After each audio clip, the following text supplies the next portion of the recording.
السلام علیکم ورحمۃ اللہ وبرکاتہ۔ دوستو کیا حال خیریت ہے؟ ٹھیک ہو؟ امید کرتے ہیں کہ تمام دوست آداب ٹھیک ہو گئے۔ اللہ تعالیٰ تمام دوستوں کو خوش رکھے، سلامت رہو۔ دوستو اپنا علاقہ تحصیل تونسا ضلع ڈیرہ غازی خان اپنا آبائی علاقہ جڑا ہے اس علاقے کا تھوڑا وزٹ کرا رہے ہیں۔ یہ اپنے علاقے کی روڈ کوئی اور پہاڑا جو جڑا پانی آتا ہے، یہ اج اسی اس پانی کے اندر کھڑے ہیں۔ یہ پانی روڈ کوئی دا پہاڑا جو نکلتا ہے، بارش ہوتی ہے، اے اس پانی کے اندر اسی کھڑے ہیں۔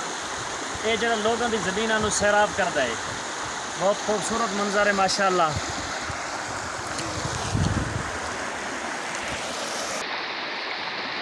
یہ ماشاءاللہ اپنے اج بھائی محمد عمران اور انہوں دی بچی ہے ماشاءاللہ، اپنے بھانجے نے، اور یہ بھی ساڈے نال نے ماشاءاللہ۔ انہاں سارے بچیاں نو اج وزٹ کرایا ہے روڈ کوئی پانی جڑا آندا ہے اس دا، اور روڈ کوئی پانی دا وزٹ کرن واسطے بچے بھی سارے آئے ہیں ماشاءاللہ۔ بڑے خوش نے اج بچے۔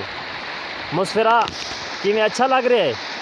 ہاں دسو مسفرہ، دس ہاں اچھی دس کیویں اج وزٹ کیتا ہے ماشاءاللہ کا چنگا ہے پانی ہے؟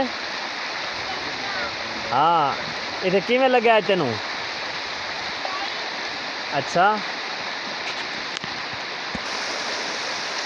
یہ روڈ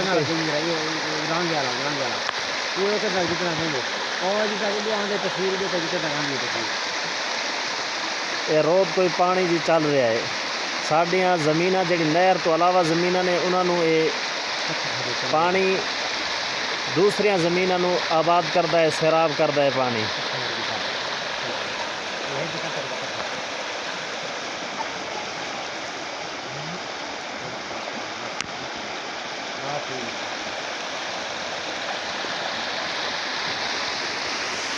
سامنے پہاڑ بھی نظر آ رہے ہیں، انہاں پہاڑاں تو اگے بارش ہوندی ہے، پہاڑاں تے جتھے بھی بارش ہوئے